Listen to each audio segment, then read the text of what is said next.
السلام علیکم ورحمۃ اللہ وبرکاتہ۔ ابو عبیدہ بن جراح رضی اللہ عنہ کے حالات و واقعات سماعت فرمائیں گے، جن کو اسی دنیا میں جنت کی خوشخبری دی گئی۔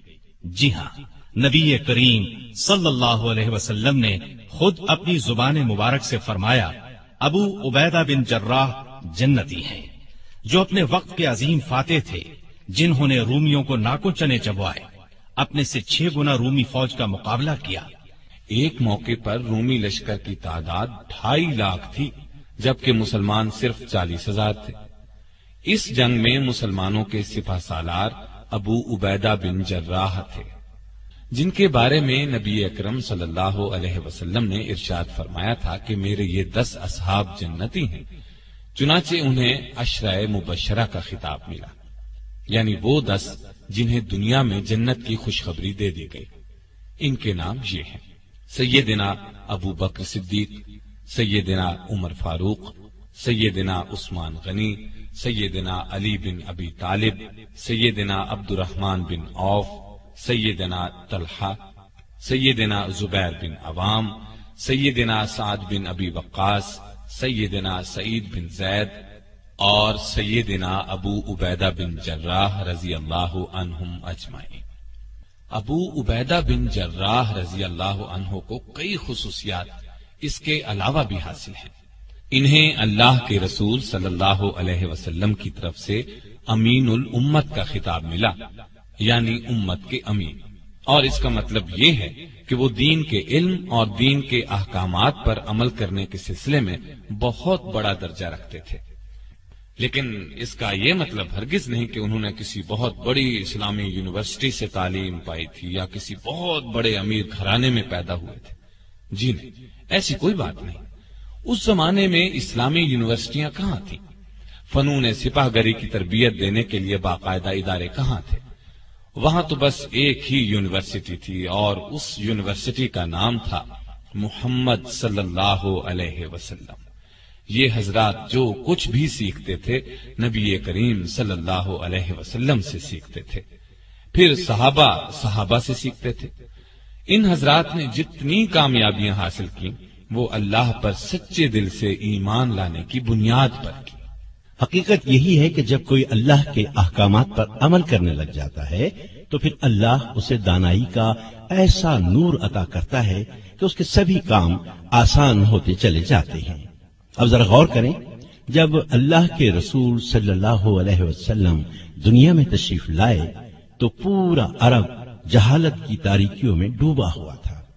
وہ لوگ بات بات پر ایک دوسرے کا خون بہانے پر تل جاتے تھے، اور جب ان میں لڑائی چھڑتی تھی تو پھر جلد ختم نہیں ہوتی تھی، بعض اوقات تو سالہ سال جاری رہتی۔ جوا کھیلتے، شراب پیتے، سب سے بڑا عیب ان میں یہ تھا کہ اپنی بیٹیوں کو چنانچہ اسے جنگل میں لے جاتا اور زندہ دفن کر دیتا۔ اس سے بڑا بلکہ سب سے بڑا عیب ان میں یہ تھا کہ بتوں کو پوجتے تھے، بتوں کو اپنا کارساز سمجھتے تھے، ان پر چڑھاوے چڑھاتے تھے، ان کے ناموں کی منتیں مانتے تھے، ان کو اپنا الہ خیال کرتے تھے۔ ان حالات میں وہاں یونیورسٹیاں کہاں ہو سکتی تھی؟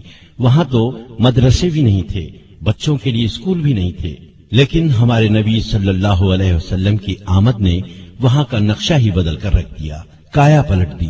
صحابہ کرام رضی اللہ عنہم میں سے ہر قسم کے علوم و فنون کے ایسے ماہر ہوئے کہ دنیا آج تک ان کا لوہا مانتی ہے۔ مثلا خالد بن ولید رضی اللہ عنہ کی سپہ سالاری کو لے لیں، انہوں نے 60,000 کے لشکر کا مقابلہ صرف 60 جانبازوں سے کیا اور 60,000 نے شکست کھائی۔ اس سے بڑھ کر مثال کیا ہو سکتی ہے؟ عمر رضی اللہ عنہ کی خلافت کے زمانے میں اسلامی حکومت 22 لاکھ مربع میل پر پھیل چکی تھی، اور اس طرح ان کا حکم چلتا تھا کہ کوئی چوں بھی نہیں کر سکتا تھا۔ لیکن جب یہ مسلمان نہیں تھے تو اپنے باپ کے اونٹ چرایا کرتے تھے۔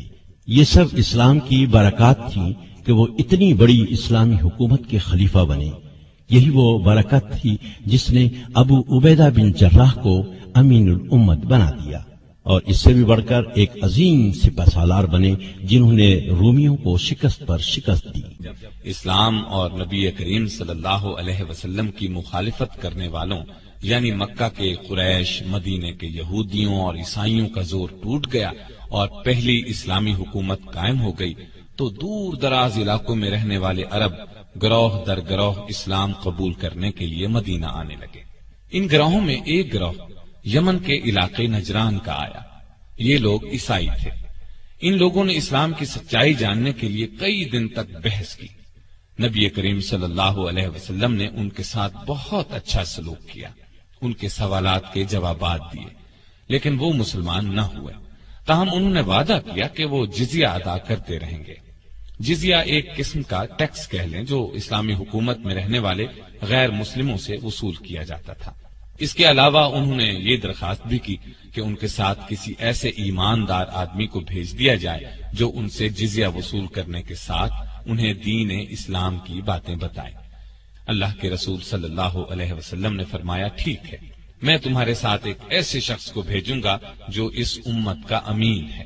آپ صلی اللہ علیہ وسلم کے یہ الفاظ سن کر سیدنا ابو بکر اور سیدنا عمر رضی اللہ تعالی عنہما جیسے بڑے صحابہ کے دلوں میں خواہش پیدا ہوئی کہ ان نجرانیوں کے ساتھ انہیں بھیجا جائے تاکہ یہ عزت ان کے حصے میں آئے۔ لیکن اللہ کے رسول صلی اللہ علیہ وسلم نے سیدنا ابو عبیدہ بن جراح رضی اللہ عنہ کو کھڑے ہونے کا ارشاد فرمایا اور اس طرح یہ عزت ان کے حصے میں آئی اور وہ امین الامت کہلائے۔ عربی میں امین ایسے شخص کو کہتے ہیں جو بہت دیانتدار ہو، اس کے پاس کوئی امانت رکھوائی جائے تو اس میں خیانت نہ کرے، وعدے کے مطابق اس کو لوٹا دے۔ تو یہ تھا ان کے امین الامت بننے کا واقعہ۔ ہاں، تو میں بتا رہا تھا کہ وہ عشرہ مبشرہ میں سے ہیں۔ ان کا تعلق قریش کی ایک شاخ بنو فہر سے تھا۔ وہ رسول اللہ صلی اللہ علیہ وسلم کے مدینے کی طرف ہجرت فرمانے سے 20 برس پہلے اور ایک روایت کے مطابق 40 برس پہلے مکہ میں پیدا ہوئے۔ ان کا اصل نام عامر تھا۔ ابو عبیدہ ان کی کنیت تھی۔ اولاد کی نسبت سے جو نام مشہور ہو جاتا ہے اس کو کنیت کہتے ہیں۔ ان کے والد کا نام عبداللہ اور دادا کا نام الجراح تھا، اس لیے ان کا نام یہ بنتا ہے ابو عبیدہ بن عبداللہ بن جراح، لیکن وہ مشہور ابو عبیدہ بن جراح کے نام سے ہوئے۔ ان کا سلسلہ نسبت اوپر جا کر رسول اللہ صلی اللہ علیہ وسلم سے جا ملتا ہے۔ ان کی ایک شان یہ ہے کہ یہ سب سے پہلے ایمان لانے والوں میں شامل ہیں۔ سب سے پہلے ایمان لانے والوں کو سابقون الاولون کہتے ہیں۔ اس وقت مسلمان ہونے والوں کو سخت تکالیف دی جاتی تھی۔ کہا جاتا ہے کہ انہوں نے سیدنا ابو بکر رضی اللہ عنہ کے کہنے پر اسلام قبول کیا تھا۔ جس دن یہ مسلمان ہوئے اسی دن ان حضرات نے بھی اسلام قبول کیا تھا۔ سیدنا عبد الرحمن بن عوف، سیدنا عثمان بن مظعون، سیدنا ارقم بن ارقم رضی اللہ تعالی عنہ۔ ان میں عبد الرحمن بن عوف بھی عشرہ مبشرہ میں سے ہیں۔ پھر جب مسلمانوں کو بہت زیادہ ستایا جانے لگا، ظلم کے پہاڑ ان پر توڑے جانے لگے، تپتی ریت پر جب ان کو لٹایا جانے لگا، زنجیروں سے باندھ کر جب ان کو کھینچا جانے لگا، پھر انہیں بھوکا پیاسا رکھا جانے لگا، تب نبی صلی اللہ علیہ وسلم نے اللہ کے حکم سے مسلمانوں کو اجازت دی کہ مکہ چھوڑ کر حبشہ چلے جائیں۔ اللہ کی خاطر اس طرح وطن اور گھر بار چھوڑنے کو ہجرت کرنا کہتے ہیں۔ ہجرت کا حکم 5 نبوی میں دیا گیا اور 11 مرد اور 4 عورتیں حبشہ چلے گئے۔ یہ ٹھیک ہے، وہ عیسائی تھا لیکن بہت نیک دل تھا۔ اس نے ان مہاجر مسلمانوں کو اپنے ملک میں رہنے کی اجازت دے دی اور ان کے ساتھ بہت اچھا سلوک کیا۔ یہاں میں آپ کو یہ بھی بتاتا چلوں کہ قرآن مجید کی روح سے عیسیٰ علیہ السلام اللہ کے جلیل القدر پیغمبر تھے۔ اللہ نے ان پر اپنی کتاب انجیل نازل کی تھی، اس لیے ان پر ایمان لانے والے بھی مسلمان ہی تھے۔ لیکن پھر عیسیٰ علیہ السلام کے آسمان پر اٹھا لیے جانے کے بعد دنیا کے فائدے کی خاطر لوگوں نے ان کی تعلیم کو بدل دیا، اپنی طرف سے اس تعلیم میں مطلب کی باتیں شامل کر لیں، انجیل مقدس کو کچھ سے کچھ بنا دیا۔ ایسا کرنے کو تحریف کرنا کہتے ہیں۔ یہ بہت بڑا گناہ ہے ان کی تعلیم کو بدل دینے والوں نے ایک عقیدہ یہ گھڑ لیا کہ عیسیٰ علیہ السلام اللہ کے بیٹے ہیں، لیکن کچھ عیسائی صحیح تعلیم پہ بھی قائم رہے۔ حبشہ کا بادشاہ نجاشی بھی سچا عیسائی تھا، وہ عیسیٰ علیہ السلام کو اللہ کا بیٹا نہیں مانتا تھا۔ ایسا عقیدہ رکھنا شرک ہے۔ اللہ تعالیٰ نے قرآن کریم میں بار بار فرمایا ہے، شرک سب سے بڑا گناہ ہے، شرک معاف نہیں کیا جائے گا۔ اس قافلے میں 91 مہاجر تھے، ان میں 73 مرد اور 18 عورتیں تھیں۔ اپنے دین کے لیے یہ بہت بڑی قربانی تھی۔ ابو عبیدہ بن جراح کی ایک شان یہ ہے کہ انہوں نے 2 مرتبہ ہجرت کی، یعنی دوسری مرتبہ 13 ہجری کو حبشہ سے مدینہ کی طرف اس وقت ہجرت کی جب اللہ کے رسول صلی اللہ علیہ وسلم ہجرت فرما کر مدینہ تشریف لے گئے۔ اس طرح ان کے حصے میں ہجرت کا دگنا ثواب آیا۔ یہی نہیں، انہیں تو اللہ تعالیٰ نے بہت سی دوسری نعمتوں سے بھی نوازا۔ میں پہلے بتا چکا ہوں کہ وہ عشرہ مبشرہ میں شامل ہیں، اور جہاں تک میرا خیال ہے یہ حلف الفضول میں بھی شامل رہے ہوں گے۔ میں آپ کو یہ بھی بتاتا چلوں کہ مدینہ تشریف لانے کے بعد نبی اکرم صلی اللہ علیہ وسلم نے مسلمانوں کے مابین جو مواخات قائم کی تھی، اس میں حضرت ابو عبیدہ بن جراح بھی شامل تھے۔ مواخات کا مطلب ہے بھائی چارہ۔ نبی صلی اللہ علیہ وسلم نے 2 مسلمانوں میں بھائی چارہ قائم فرمایا تھا۔ اس طرح ابو عبیدہ بن جراح رضی اللہ عنہ کو ابو طلحہ رضی اللہ عنہ کا دینی بھائی بنایا۔ یہ بھائی چارہ اس لیے تھا کہ مسلمان ایک دوسرے کے مددگار اور خیر خواہ بن جائے۔ یہ لوگ پھر ایسے خیر خواہ بنے کہ سگے بھائی بھی ایسی خیر خواہی کم ہی کرتے ہیں۔ اکثر صحابہ رضی اللہ عنہم نے اپنا آدھا مال اپنے بھائیوں کو دے دیا۔ جن کے پاس 2 مکان تھے انہوں نے ایک مکان دے دیا، غرض ہر چیز کا نصف بھائیوں کے نظر کر دیا۔ ایسی مثال دنیا میں کم ہی ملتی ہے، لیکن افسوس آج کل مسلمانوں میں بھائی چارے کے جذبات کم ہی نظر آتے ہیں۔ اسلام نے تمام مسلمانوں کو بھائی بھائی قرار دیا ہے۔ اللہ تعالیٰ قرآن مجید میں ارشاد فرماتا ہے، اور انصاف کرو کہ اللہ انصاف کرنے والوں کو پسند کرتا ہے۔ مومن تو ایک دوسرے کے بھائی ہیں، لہذا اپنے بھائیوں کے درمیان تعلقات کو درست کرو اور اللہ سے ڈرو، امید ہے کیا جائے گا۔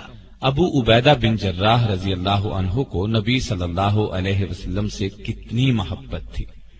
عربی میں اس کو حب رسول کہتے ہیں، اور یہ ایمان کا حصہ ہے۔ سچا مسلمان وہی ہے جس کے دل میں اللہ اور اس کے رسول صلی اللہ علیہ وسلم کی محبت دنیا کی ہر چیز سے زیادہ ہو، یہاں تک کہ اپنی جان سے بھی زیادہ محبت اللہ اور اس کے رسول سے ہونی چاہیے، تبھی ایمان کامل ہوتا ہے۔ اور یہ محبت زبانی نہ ہو، اس محبت کا تقاضا یہ ہے کہ انسان اللہ کے احکامات پورے طور پر بجا لائے، نبی صلی اللہ علیہ وسلم کی اطاعت میں انتہا کر دے۔ لیکن آج مسلمان اللہ کے احکامات پر توجہ ہی نہیں دیتے۔ ابو عبیدہ بن جراح رضی اللہ عنہ کی ایک شان یہ بھی ہے کہ وہ رسول اللہ صلی اللہ علیہ وسلم سے سچی محبت کرتے تھے۔ یہی وجہ تھی کہ آپ بھی ان سے بہت محبت کرتے تھے۔ ان کی زندگی کا ایک واقعہ ایسا ہے کہ وہ ایمان اور یقین کے بہت اونچے درجے پر نظر آتے ہیں۔ اللہ تعالیٰ قرآن کریم میں فرماتا ہے، تم یہ نہ دیکھو گے کہ جو لوگ اللہ اور قیامت کے دن پر ایمان رکھتے ہیں وہ ان لوگوں سے محبت کریں جو اللہ، اس کے رسول صلی اللہ علیہ وسلم کی مخالفت کر رہے ہیں، چاہے وہ ان کے باپ ہوں یا بیٹے، یا ان کے بھائی ہوں یا خاندان کے لوگ۔ اللہ نے ان کے دلوں میں ایمان پختہ کر دیا ہے اور اپنی طرف سے ایک روح عطا کر کے قوت بخشی ہے۔ وہ انہیں ایسی جنتوں میں داخل کرے گا جن کے نیچے نہریں بہتی ہوں گی، وہ ان میں ہمیشہ رہیں گے۔ اللہ ان سے راضی ہو گیا، وہ اللہ سے راضی ہو گئے۔ وہ اللہ کے طرفدار لوگ ہیں اور اللہ کے طرفدار ہی فلاح پانے والے ہیں۔ یہ اللہ تعالی نے صحابہ رضی اللہ عنہم کی تعریف بیان فرمائی ہے۔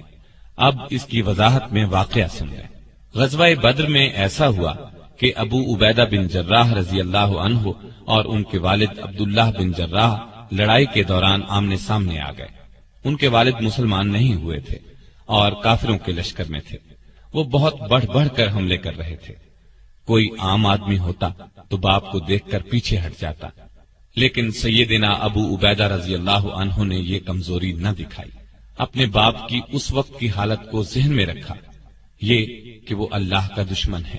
انہوں نے موقع پاتے ہی بے دھڑک باپ پر وار کر دیا اور اسے قتل کر دیا، اور یہ بات ثابت کر دی کہ انہیں اپنا دین اور ایمان اپنی جان اور دنیا کی ہر چیز سے زیادہ عزیز ہے۔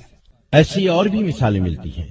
بات در اصل یہ ہے کہ وہ لشکر اللہ کے دشمنوں کا تھا، اور یہ لوگ اللہ اور اس کے رسول صلی اللہ علیہ وسلم کی محبت میں سرشار تھے۔ ان حالات میں وہ باپ کو کیوں قتل نہ کرتے؟ اور پھر یہ لڑائی مسلمانوں اور کافروں کی پہلی لڑائی تھی۔ جنگ شروع ہونے سے پہلے اللہ کے رسول صلی اللہ علیہ وسلم نے دعا مانگی تھی، اے اللہ، آج پورا کفر پورے اسلام کے مقابلے میں آ گیا ہے۔ اگر تیرے یہ بندے مٹ گئے تو روئے زمین پر قیامت تک تیرا نام لینے والا کوئی نہیں ہوگا۔ لہذا ان حالات میں ایک مسلمان کیسے کافر باپ کا لحاظ کر سکتا تھا؟ دراصل سب رشتوں میں اصل رشتہ ایمان کا رشتہ ہے۔ غیر قوم سے تعلق رکھنے والا مسلمان دوسرے مسلمان کا بھائی بن جاتا ہے، اور سگا بھائی کافر ہو تو اس کی حیثیت غیر جیسی ہو جاتی ہے۔ چنانچہ ابو عبیدہ رضی اللہ عنہ نے ایمان کے رشتے کو سامنے رکھا اور کافر باپ کو قتل کر دیا جو مسلمانوں کو ہلاک کرنے کے لیے آیا تھا۔ ایک اور واقعہ سناتا ہوں۔ اس سے یہ بات ثابت ہو جاتی ہے کہ سیدنا ابو عبیدہ رضی اللہ عنہ کو رسول پاک صلی اللہ علیہ وسلم سے سچی محبت تھی۔ غزوہ بدر میں شکست کھانے کے بعد اگلے سال 3 ہجری میں مکے کے کافروں نے پھر حملہ کیا اور احد پہاڑ کے قریب مسلمانوں اور کافروں کے درمیان لڑائی ہوئی۔ اس لڑائی کو غزوہ احد کہتے ہیں۔ اللہ کی مدد سے یہ لڑائی بھی پہلے مرحلے میں مسلمانوں نے جیت لی۔ کافر میدان چھوڑ کر بھاگ کھڑے ہوئے۔ اس موقع پر 50 تیر اندازوں سے چوک ہو گئی۔ نبی کریم صلی اللہ علیہ وسلم نے ایک درے پر انہیں مقرر فرمایا تھا اور ہدایت فرمائی تھی کہ درے کو نہ چھوڑنا، کیونکہ اس طرف سے دشمن مسلمانوں پر حملہ کر سکتا تھا۔ جب کافر بھاگے تو ان تیر اندازوں نے درہ چھوڑ دیا اور مال غنیمت سمیٹنے کے لیے میدان کی طرف چلے گئے۔ درے کو خالی پا کر کافر پلٹے اور اس سے گزر کر مسلمانوں کی پشت کی طرف سے حملہ کر دیا۔ اس اچانک حملے سے مسلمانوں کے پاؤں اکھڑ گئے، اس لیے کہ وہ تو مال غنیمت جمع کرنے میں مصروف ہو چکے تھے۔ اب صورتحال ایسی پیدا ہو گئی کہ نبی صلی اللہ علیہ وسلم بھی زخمی ہو گئے۔ ایک پتھر لگنے سے آپ کے سامنے کے 2 دانت شہید ہو گئے۔ خود کی کڑیاں آپ کے رخسار مبارک میں گڑ گئیں۔ یہ بہت نازک وقت تھا۔ مسلمان پاؤں اکھڑنے کی وجہ سے بکھر گئے، ادھر ادھر بھاگ پڑے۔ ادھر کافروں نے شور مچا دیا کہ ہم نے مسلمانوں کے نبی کا خاتمہ کر دیا، نعوذ باللہ۔ ایسے نازک موقع پر ابو عبیدہ بن جراح اور دوسرے جانثار صحابہ رضی اللہ عنہم نے اپنی جانوں کی پرواہ نہ کرتے ہوئے آپ صلی اللہ علیہ وسلم کی حفاظت کی خاطر سامنے کھڑے ہو گئے، اور جو تیر، نیزہ، پتھر، جو کچھ بھی آیا انہوں نے اپنے جسموں پر اس کو لینا شروع کیا۔ تیر آتے نظر آتے تو وہ اپنے ہاتھ آگے کر دیتے، اپنا سینہ تان دیتے، اور نبی صلی اللہ علیہ وسلم تک کوئی ہتھیار نہ پہنچنے دیتے۔ ابو بکر صدیق رضی اللہ عنہ فرماتے ہیں کہ رسول اللہ صلی اللہ علیہ وسلم کو خطرے میں پا کر میں آپ کی طرف بھاگا تو ابو عبیدہ بن جراح مجھ سے پہلے پہنچ چکے تھے۔ یہ ہاری ہوئی جنگ بھی مسلمانوں نے پھر جیت لی تھی۔ دوسری بار فتح اللہ کی مہربانی، صلی اللہ علیہ وسلم کی بے مثال جرأت اور صحابہ کرام رضی اللہ عنہم کی جانثاری کی وجہ سے ہوئی۔ آپ کی حفاظت کرتے ہوئے 10 صحابہ شہادت کے مرتبے پر فائز ہوئے۔ خود رسول اللہ صلی اللہ علیہ وسلم بہت زیادہ زخمی ہونے کے باوجود ایک چٹان تک تشریف لے گئے۔ یہ کام اس لیے زیادہ مشکل تھا کہ چاروں طرف سے تیر برس رہے تھے۔ مسلمانوں نے جب نبی صلی اللہ علیہ وسلم کو زندہ سلامت دیکھا تو پلٹ پڑے اور کافروں پر اس قدر شدید حملہ کیا کہ انہیں میدان جنگ سے بھگا دیا۔ سیدنا ابو عبیدہ بن جراح رضی اللہ عنہ نے رسول اللہ صلی اللہ علیہ وسلم سے محبت کا ثبوت اس طرح پیش کیا کہ وہ تاریخ کا ایک خاص واقعہ بن گیا۔ رسول اللہ صلی اللہ علیہ وسلم کے رخسار میں خود کی کڑیاں اس طرح گڑ گئی تھیں کہ ان کو نکالنے کی کوئی تدبیر سمجھ میں نہیں آ رہی تھی۔ اس موقع پر وہ جلدی سے آگے بڑھے اور خود کی کڑی کو اپنے دانتوں سے پکڑ کر کھینچا۔ کڑی تو نکل آئی، لیکن اس کوشش میں خود ان کا ایک دانت ٹوٹ گیا، جبکہ ابھی دوسری کڑی رخسار مبارک میں گڑی تھی۔ دانت ٹوٹنے کی وجہ سے خود ابو عبیدہ رضی اللہ عنہ تکلیف میں مبتلا ہو گئے۔ مزید دانت ٹوٹ جانے کا خطرہ بھی تھا، لیکن انہوں نے پرواہ نہ کی، دانتوں سے پکڑ کر دوسری کڑی کو بھی کھینچا، اور ایسا کرتے ہوئے ان کا ایک دانت اور ٹوٹ گیا۔ ہاں، ان لوگوں کے ایسے ہی حیرت انگیز کارناموں کی وجہ سے اللہ تعالیٰ نے انہیں یہ مرتبہ دیا کہ رہتی دنیا تک ان کے نام زندہ رہیں گے، یہ دنیا ان کی تعریف کرتی رہے گی۔ خود اللہ تعالیٰ نے قرآن مجید میں کئی جگہ ان حضرات کی تعریف کی ہے۔ بہرحال میں بتا رہا تھا، اللہ کے رسول صلی اللہ علیہ وسلم ان سے بہت خوش تھے۔ کوئی خاص کام ہوتا تو ان کے سپرد فرماتے، وہ ہر کام کو بہت خوش اسلوبی سے انجام دیتے۔ مثال کے طور پر قبیلہ ثعلبہ کے لوگ دوسرے قبیلوں کو ساتھ ملا کر مدینے کے آس پاس کی بستیوں میں لوٹ مار کیا کرتے تھے۔ ان کی شکایات موصول ہونے پر نبی صلی اللہ علیہ وسلم نے 6 ہجری میں سیدنا ابو عبیدہ رضی اللہ عنہ کو انہیں سزا دینے کے لیے بھیجا۔ انہوں نے آسانی سے ان کا خاتمہ کر دیا۔ اسی طرح 7 ہجری کا واقعہ ہے کہ رسول اللہ صلی اللہ علیہ وسلم کے علم میں یہ بات لائی گئی کہ قبیلہ قزاعہ مدینے پر حملے کی تیاری کر رہا ہے۔ آپ نے اس قبیلے کو سزا دینے کے لیے عمرو بن عاص رضی اللہ عنہ کو سالار بنا کر بھیجا۔ وہ روانہ ہو گئے، پھر حالات دیکھ کر مدد کے لیے اور مجاہد بھیجنے کی درخواست کی۔ آپ نے سیدنا ابو عبیدہ رضی اللہ عنہ کی سرداری میں دوسرا لشکر روانہ فرمایا۔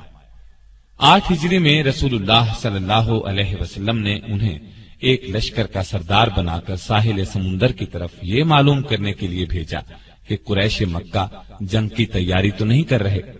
اسی سال مکہ فتح ہوا تو اس معرکے میں بھی ابو عبیدہ رضی اللہ عنہ ایک دستے کے سالار تھے۔ ایک اور واقعے سے بھی ان کی شان ظاہر ہوتی ہے کہ جب معاہدہ صلح حدیبیہ لکھا گیا تو ان سے بطور گواہ دستخط کرائے گئے۔ غرض کتنے ایسے واقعات ہیں جن سے یہ ثابت ہوتا ہے کہ رسول اللہ صلی اللہ علیہ وسلم ان کی بہت قدر کیا کرتے تھے۔ اور بھائی بات یہ ہے کہ نیکی کے راستے میں چلنے والوں کو اللہ تعالیٰ ایک خاص انعام دیتا ہے، ان کے علم اور عقل کی روشنی زیادہ کر دیتا ہے۔ جو بات عام لوگ مشکل سے سمجھتے ہیں یا بالکل سمجھ ہی نہیں پاتے، یہ لوگ اس بات کو نہایت آسانی سے سمجھ لیتے ہیں۔ ان میں بالکل ٹھیک فیصلہ کرنے کی قوت پیدا ہو جاتی ہے۔ اس طرح ان کے کاموں میں خوب برکت ہوتی ہے اور وہ ترقی کرتے چلے جاتے ہیں۔ اللہ تعالیٰ نے سیدنا ابو عبیدہ بن جراح رضی اللہ عنہ کو شجاعت، امانت اور دیانت کے ساتھ ساتھ دانائی کا نور بھی بہت دیا تھا۔ مشکل ترین مسئلے کو آسانی سے سلجھا لیتے تھے۔ ان میں یہ قابلیت اس وقت اور بھی نکھر کر سامنے آئی جب اللہ کے رسول صلی اللہ علیہ وسلم کے انتقال کے بعد مسلمانوں میں یہ اختلاف پیدا ہوا کہ آپ کا خلیفہ یعنی جانشین کون بنے گا۔ پہلے اس بارے میں بہت اختلاف ہوا۔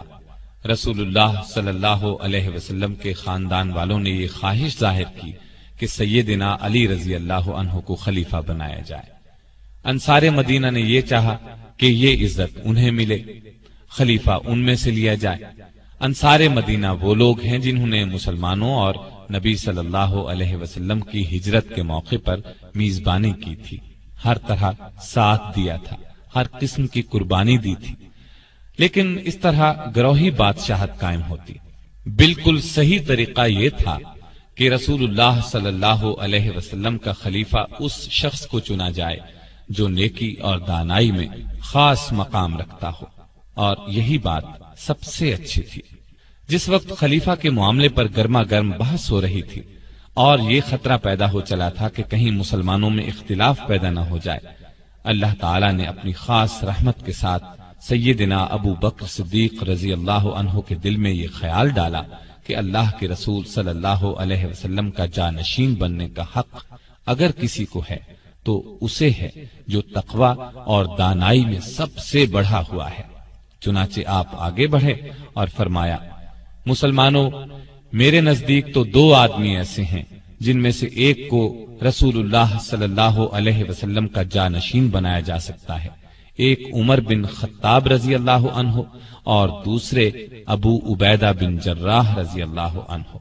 لیکن پھر حضرت عمر رضی اللہ عنہ نے ابو بکر رضی اللہ عنہ کا ہاتھ پکڑ کر ان کے ہاتھ پر بیعت امارت کر لی، اور دوسرے لوگوں نے بھی حضرت عمر کے اس انتخاب کی تائید کی، کیونکہ ایمان و تقوی میں حضرت ابو بکر صدیق سب سے زیادہ ممتاز تھے، اور یہ فیصلہ واقعی بالکل درست تھا، اس لیے کہ سیدنا ابو بکر صدیق رضی اللہ عنہ نے خلافت کا منصب سنبھالتے ہی ایسی دانائی اور دلیری سے ملک کا انتظام کیا کہ اس کی مثال نہیں ملتی، جبکہ رسول اللہ صلی اللہ علیہ وسلم کے انتقال کے بعد دشمنوں نے یہ خیال کر لیا تھا کہ بس اب دین اسلام کا خاتمہ ہو جائے گا۔ کچھ بدبختوں نے تو نبوت کا دعویٰ تک کر دیا تھا، کچھ نے دین اسلام کے احکامات ماننے سے انکار کر دیا تھا، ایک طبقے نے زکوٰۃ دینے سے انکار کر دیا تھا۔ حالات ایسے تھے کہ سب اونچے درجے کے صحابہ رضی اللہ عنہم نے انہیں مشورہ دیا تھا کہ ابھی ان باغیوں اور شریروں کو کچھ نہ کہا جائے، لیکن سیدنا ابو بکر صدیق رضی اللہ عنہ نے ان کے خلاف جہاد کیا اور ان سب کو پوری سزا دی۔ ایک اور بڑا اور اہم کام انہوں نے یہ کیا کہ ایران اور روم کی فوجوں سے جہاد کرنے کے لیے مجاہدین کے لشکر روانہ کیے اور شاندار فتوحات حاصل کی۔ یہ دونوں ملک مدینے پر حملہ کر کے اسلامی سلطنت کو پارا پارا کرنے کی تیاریاں کر رہے تھے۔ اس جہاد میں سیدنا ابو عبیدہ بن جراح نے سپہ سالار کی حیثیت سے شاندار کارنامے انجام دیے۔ اس کی تفصیل یوں ہے، ابو بکر صدیق رضی اللہ عنہ نے 13 ہجری میں لشکر روانہ کیے، سیدنا خالد بن ولید رضی اللہ عنہ کو عراق کی طرف روانہ کیا، سیدنا ابو عبیدہ بن جراح کو حمص کی طرف اور سیدنا عمرو بن عاص رضی اللہ عنہ کو فلسطین بھیجا۔ شرحبیل بن حسنہ رضی اللہ عنہ کو اردن جانے کا حکم دیا اور سیدنا یزید بن ابی سفیان رضی اللہ عنہ کو دمشق کی طرف بھیجا۔ یہ لشکر اس لیے بھیجے گئے کہ رومی اور ایرانی سلطنتیں مسلمانوں پر حملہ آور ہونے کی تیاریاں کر رہی تھی۔ اسلام سے لڑنے کی اجازت نہیں دیتا کہ اپنی طاقت بڑھائی جائے، اس نے زمین پر فساد پھیلانے کو قتل سے بڑا فتنہ قرار دیا ہے، لیکن ساتھ ہی اپنی حفاظت کو ضروری بتایا ہے۔ اسی سلسلے میں نبی صلی اللہ علیہ وسلم تبوک گئے تھے۔ ابو بکر صدیق رضی اللہ عنہ نے بھی آپ کی اسی سنت پر عمل کیا کہ ان کے حملہ آور ہونے کا انتظار کرنے کے بجائے آگے بڑھ کر ان کا مقابلہ کیا جائے۔ سیدنا ابو عبیدہ بن جراح رضی اللہ عنہ مدینہ منورہ سے روانہ ہوئے تو ان کے ساتھ کوئی بڑی فوج نہیں تھی، لیکن ان کا دل اس یقین سے لبریز تھا کہ دشمن کتنا بھی طاقتور ہو ہمارے سامنے نہیں ٹھہر سکے گا۔ اس یقین کی اصل وجہ اللہ کی امداد پر پورا بھروسہ تھا۔ غزوہ بدر، غزوہ احد، غزوہ احزاب اور غزوہ خیبر میں انہوں نے اس غیبی امداد کو اپنی آنکھوں سے دیکھا تھا۔ رسول اللہ صلی اللہ علیہ وسلم کے زمانے میں لڑی جانے والی ان سب جنگوں میں مسلمانوں کی تعداد کافروں کے مقابلے میں بالکل کم تھی، لیکن فتح مسلمانوں ہی کو حاصل ہوئی۔ دوسری طرف رومی بھی جنگ کی زبردست تیاریاں کر رہے تھے۔ وہ لڑائی میں کچھ کم ماہر نہیں تھے، ان کو ہر طرح کی امداد پہنچانے کے لیے ان کی پشت پر ایک بڑی سلطنت تھی۔ بہرحال ابو عبیدہ رضی اللہ عنہ کے راستے میں سب سے پہلے بصرہ کا شہر آیا۔ انہوں نے اس شہر کو نہایت آسانی سے فتح کر لیا۔ رومیوں نے اپنی طرف سے پوری تیاری کر کے مقابلہ کیا تھا۔ بصرہ کے بعد انہوں نے مآب بھی بہت آسانی سے فتح کر لیا۔ یہ ابتدائی فتوحات سیدنا ابو عبیدہ رضی اللہ عنہ نے اللہ کی مدد اور ایمانی جذبے ہی سے حاصل کی۔ ان دو مقامات کی فتح کے بعد آپ جابیہ پہنچ کر رک گئے۔ تاکہ اندازہ لگا سکیں کہ رومی اب کیا کرنے والے ہیں۔ ادھر 2 جنگیں ہارنے کے بعد رومی ہوشیار ہو گئے تھے۔ پہلے وہ اس خوش فہمی میں مبتلا تھے کہ مسلمان ہمارے مقابلے میں ہیں ہی کیا، لیکن اب انہیں اندازہ ہوا کہ ان کا مقابلہ معمولی انسانوں سے نہیں ہے۔ چنانچہ انہوں نے ایک جگہ جمع ہو کر بھرپور مقابلے کی تیاریاں شروع کر دی۔ دوسری طرف ابو عبیدہ بن جراح رضی اللہ عنہ نے بھی حالات کا اندازہ لگا کر دربار خلافت کو رومیوں کی تیاریوں اور ارادوں کی خبر دی اور مدد مانگی۔ سیدنا ابو بکر صدیق رضی اللہ عنہ نے فوراً فوجی مدد روانہ فرمائی، اور جو دوسرے سالار روانہ فرما چکے تھے انہیں بھی پیغام بھیجا کہ ابو عبیدہ کے پاس پہنچ جائیں۔ ایسا ہی حکم آپ نے خالد بن ولید کو بھی بھیجا، یعنی وہ بھی عراق سے شام پہنچ جائیں۔ تو سیدنا ابو بکر صدیق رضی اللہ عنہ کو بھی اس غیبی تائید الہی سے جنگ کے محاذ پر پیش آنے والی مشکلات کا اندازہ ہو گیا تھا۔ چنانچہ انہوں نے تمام سپہ سالاروں کو حکم دیا کہ ابو عبیدہ کی مدد کے لیے پہنچ جائیں۔ جب سب لشکر ان کے پاس پہنچ گئے تو سپہ سالار خالد بن ولید رضی اللہ عنہ کو بلا لیا گیا، اس لیے کہ وہ بہت زیادہ بہادر تھے اور جنگی تدبیریں اختیار کرنے میں اللہ نے انہیں خاص قابلیت عطا کی تھی۔ اس موقع پر انہی کو سالار اعلیٰ بنانا مناسب تھا۔ غزوہ موتا میں کامیابی حاصل کرنے پر رسول اللہ صلی اللہ علیہ وسلم نے انہیں سیف اللہ یعنی اللہ کی تلوار کے لقب سے نوازا تھا۔ جنگ جیتنے کی خاص صلاحیتیں اللہ تعالیٰ نے انہیں عطا فرمائی تھی۔ سالار اعلیٰ بن کر انہوں نے اپنی قابلیت اور بہادری کا پورا ثبوت دیا۔ رومی بادشاہ نے اپنی فوج کے سالاروں کے مشورے سے جنگ کا ایسا نقشہ بنایا تھا کہ لازمی طور پر فتح حاصل ہو اور مسلمانوں کا اس طرح خاتمہ ہو جائے کہ وہ پھر مقابلے میں آنے کے قابل نہ رہیں۔ اس نے حکم دیا تھا کہ مسلمانوں کو اکٹھا نہ ہونے دیا جائے اور رومی فوج یرموک کے میدان میں جمع ہو کر مسلمانوں پر بھرپور حملے کی تیاری کرے۔ یرموک کی لڑائی تاریخ کی بہت بڑی جنگ گنی جاتی ہے۔ اس میں رومیوں کی تعداد 2.5 لاکھ تھی، جبکہ مسلمان فوج صرف 40,000 تھی۔ جنگ کے ساز و سامان میں بھی رومی بہت بڑھے ہوئے تھے، ان کی فوجی تربیت بھی زبردست انداز میں ہوئی تھی، لیکن دوسری طرف بھی آخر سیف اللہ تھے۔ خالد بن ولید رضی اللہ عنہ نے بھی اللہ کی مدد سے ایسی جنگی تدبیریں اختیار کی اور مسلمان مجاہد ایسی بہادری سے لڑے کہ بہت تعداد اور بھاری ہتھیار کچھ بھی کام نہ آئے۔ رومی بدحواس ہو کر بھاگے، ان کی بہت بڑی تعداد ماری گئی۔ اللہ تعالیٰ نے مسلمانوں کو شاندار فتح سے نوازا۔ ایک روایت کے مطابق جنگ یرموک میں کئی 100 ایسے صحابہ شہید ہوئے جنہوں نے غزوہ بدر اور غزوہ احد میں شرکت کی تھی۔ اللہ کے ان خاص بندوں کی زندگیوں کا تو سب سے بڑا مقصد ہی یہی تھا کہ اللہ کے لیے اپنا سب کچھ قربان کر دیں۔ بلکہ غالب نے کیا خوب کہا ہے، جان دی ہوئی اسی کی تھی، حق تو یہ ہے کہ حق ادا نہ ہوا۔ یہ ان بزرگوں کی قربانیوں ہی کا نتیجہ ہے کہ پوری دنیا میں اسلام کا جھنڈا لہرا رہا ہے۔ یورپ اور امریکہ کے شہروں میں اذان کی آوازیں گونج رہی ہیں۔ شام میں لڑی جانے والی اور لڑائیوں کا حال سنانے سے پہلے یہ بتاتا چلوں کہ 22 جمادی الثانیہ 13 ہجری کو سیدنا ابو بکر رضی اللہ عنہ کا انتقال ہو گیا اور ان کی جگہ سیدنا عمر فاروق رضی اللہ عنہ خلیفہ بنائے گئے۔ انہوں نے خلافت کا منصب سنبھالنے کے کچھ دن بعد ہی سیدنا خالد بن ولید رضی اللہ عنہ کو ان کے عہدے سے ہٹا کر سیدنا ابو عبیدہ بن جراح رضی اللہ عنہ کو اسلامی افواج کا سالار اعلیٰ بنا دیا۔ اس سلسلے میں 2 روایات ہیں۔ ایک تو یہ کہ کسی شاعر نے سیدنا خالد بن ولید رضی اللہ عنہ کا قصیدہ لکھا۔ کسی کی تعریف میں اشعار لکھے جائیں تو اس کو قصیدہ کہتے ہیں۔ یہاں تک تو اعتراض کی کوئی بات نہیں تھی، لیکن انہوں نے یہ کیا کہ خوش ہو کر شاعر کو انعام دیا۔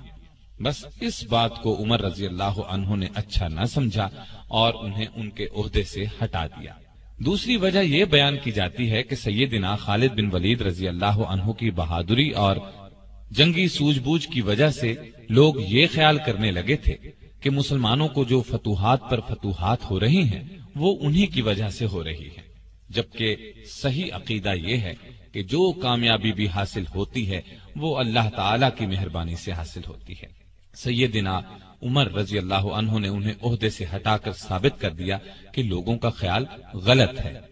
اس دوسری وجہ کی زیادہ تائید آئی ہے، یعنی وہ شاعر والی بات شاید درست نہ ہو، یہ بات واقعی تھی۔ خود عمر رضی اللہ عنہ سے جب بعض اصحاب نے اس بارے میں پوچھا کہ آپ نے خالد کو سپہ سالاری سے کیوں معزول کیا، تو انہوں نے فرمایا تھا میں نے کسی ناراضی کی وجہ سے ایسا نہیں کیا، اور پھر انہوں نے دوسری وجہ ہی بیان کی۔ چنانچہ جو ہی انہیں خلیفہ کا حکم ملا، انہوں نے فوراً اپنا عہدہ ابو عبیدہ بن جراح رضی اللہ عنہ کو سونپ دیا اور خود ایک عام مجاہد کی طرح جہاد میں حصہ لیتے رہے۔ لطف کی بات تو یہ ہے کہ یہ حکم انہیں اس وقت ملا جب وہ تاریخی شہر دمشق کا محاصرہ کیے ہوئے تھے۔ ایک روایت یہ بھی ہے کہ یہ حکم جنگ یرموک کے موقع پر دیا گیا۔ یرموک کی جنگ جیتنے کے بعد مسلمان مجاہدوں نے جس طرح اپنی کوششوں کو آگے بڑھایا، اس سے ان کی عظمت اور دانائی ثابت ہوتی ہے۔ روم کا بادشاہ ہرقل ایک بہت بڑی سلطنت کا مالک تھا۔ صرف ایک جنگ ہار جانے سے اس کی طاقت ختم نہیں ہو گئی تھی، ایک جنگ ہار کر اس کا پارا اور چڑھ گیا تھا اور اس نے مسلمانوں کو شکست دینے کی ٹھان لی تھی۔ چنانچہ وہ شام کے بڑے شہر ہمس پہنچ گیا اور مسلمانوں پر بھرپور حملے کی تیاریاں کرنے لگا۔ ایسی صورت میں ضروری تھا کہ مسلمان بھی اپنی پوری قوت اس کی فوج کا مقابلہ کرنے کے لیے جمع کرتے، لیکن انہوں نے تو کمال کر دیا، اپنی فوج کو 3 حصوں کر کے 3 الگ الگ محاذوں پر جہاد جاری رکھنے کا فیصلہ کیا۔ ابو عبیدہ بن جراح رضی اللہ عنہ اور خالد بن ولید رضی اللہ عنہ نے لشکر کے دوسرے سالاروں کے ساتھ مشورہ کر کے ایک لشکر بیت المقدس کی طرف روانہ کیا، دوسرا ہمس کی طرف اور تیسرا دمشق کی طرف۔ ابو عبیدہ رضی اللہ عنہ اور خالد بن ولید رضی اللہ عنہ دمشق کی طرف روانہ ہوئے۔ ہم جیسے عام لوگ ایسا ہرگز نہ کرتے، لیکن وہ لوگ تو اللہ والے تھے، انہیں فوجی طاقت سے زیادہ اللہ کی ذات پر بھروسہ تھا، اور دنیا نے دیکھا ان کا فیصلہ بالکل درست ثابت ہوا۔ غازیوں کے چھوٹے چھوٹے لشکروں نے گنتی کے چند ہی دنوں میں شام اور فلسطین کا پورا علاقہ فتح کر لیا، اور یہ کام ابو عبیدہ رضی اللہ عنہ کی سپہ سالاری میں ہوا۔ پہلے دمشق کا حال سناتا ہوں۔ پہلے بتا چکا ہوں کہ دمشق کی طرف خالد بن ولید رضی اللہ عنہ اور سیدنا ابو عبیدہ رضی اللہ عنہ دونوں روانہ ہوئے تھے۔ یہ شہر رومیوں کا گڑھ تھا، یہاں انہوں نے کافی فوجی طاقت جمع کر رکھی تھی، لیکن جب اسلامی لشکر وہاں پہنچا تو رومیوں کو میدان میں نکل کر مقابلہ کرنے کی جرأت ہی نہ ہوئی۔ انہوں نے شہر کے دروازے بند کر لیے اور فصیل پر تیر اندازوں کے دستے اس طرح بٹھا دیے کہ کوئی شہر کی طرف بڑھے تو تیروں کی بوچھاڑ کر کے اسے روک دیں، اس کا خاتمہ کر دیں۔ مجاہدین نے شہر کا محاصرہ کر دیا اور شہر کے اندر داخل ہو کر دشمنوں کو کاری ضرب لگانے کی تدبیریں کرنے لگے۔ آخر سیدنا خالد بن ولید رضی اللہ عنہ اپنے دستے سمیت فصیل پار کر کے شہر میں داخل ہو گئے۔ ادھر اس کے ساتھ دوسری طرف رومیوں کے سپہ سالار نے صلح کی بات چیت شروع کر دی۔ دونوں سالاروں نے اس شرط پر صلح کر لی کہ رومی شہر کا دروازہ کھول دیں گے اور مسلمان شہریوں کو کسی طرح کا نقصان نہیں پہنچائیں گے، ان کی جانیں، عزت، آبرو، مال محفوظ رہیں گے۔ اب یہ عجیب صورتحال پیدا ہوئی کہ ایک طرف خالد رضی اللہ عنہ لڑتے ہوئے آگے بڑھ رہے تھے اور دوسری طرف ابو عبیدہ بن جراح صلح کا جھنڈا اٹھائے آگے بڑھ رہے تھے۔ دونوں کی ملاقات شہر کے درمیان میں ہوئی۔ جب خالد بن ولید رضی اللہ عنہ کو معلوم ہوا کہ ابو عبیدہ بن جراح رضی اللہ عنہ شہریوں کو امان دے چکے ہیں تو انہوں نے جنگ سے ہاتھ روک لیے اور کوئی بڑا نقصان ہوئے بغیر دمشق پر مسلمانوں کا قبضہ ہو گیا۔ اللہ تعالی نے قرآن کریم میں فرمایا ہے، حق آیا، باطل مٹ گیا، اور باطل تو ہے ہی مٹنے کے لیے۔ اللہ تعالیٰ کے اس ارشاد کے مطابق ان لوگوں کو ہمیشہ کامیابی حاصل ہوتی ہے جو حق پر ہوں، اور یہ مجاہد چونکہ حق پر تھے اس لیے تعداد میں کم ہونے کے باوجود اللہ نے انہیں شاندار کامیابی عطا کی، بلکہ اس کے بعد بھی وہ کامیابیاں حاصل کرتے چلے گئے۔ دمشق فتح کرنے کے بعد مخل، بیسان، ہمس اور لازقیہ جیسے کئی اور شہر انہوں نے نہایت آسانی سے فتح کر لیے۔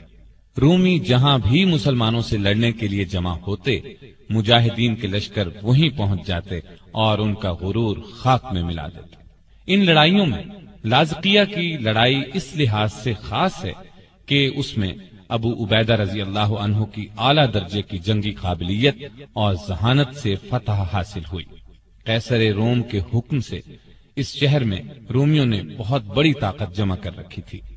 سیدنا ابو عبیدہ رضی اللہ عنہ کو ان کے اجتماع کی خبر ملی تو آپ لشکر لے کر تیزی سے وہاں پہنچ گئے اور رومیوں نے اس طرح شہر کے دروازے بند کر لیے جس طرح دمشق کے بند کیے تھے۔ مسلمانوں نے شہر کا محاصرہ کر لیا، لیکن آس پاس کا علاقہ ایسا تھا کہ اس شہر کا محاصرہ زیادہ دن جاری نہیں رکھا جا سکتا تھا۔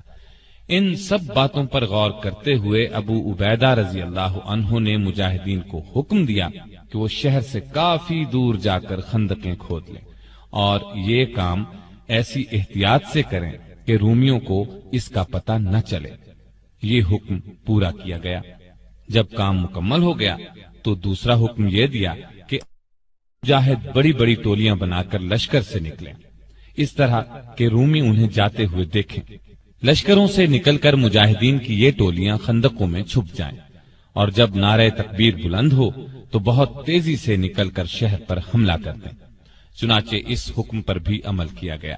مسلمان بڑی بڑی ٹولیوں میں جانے لگے۔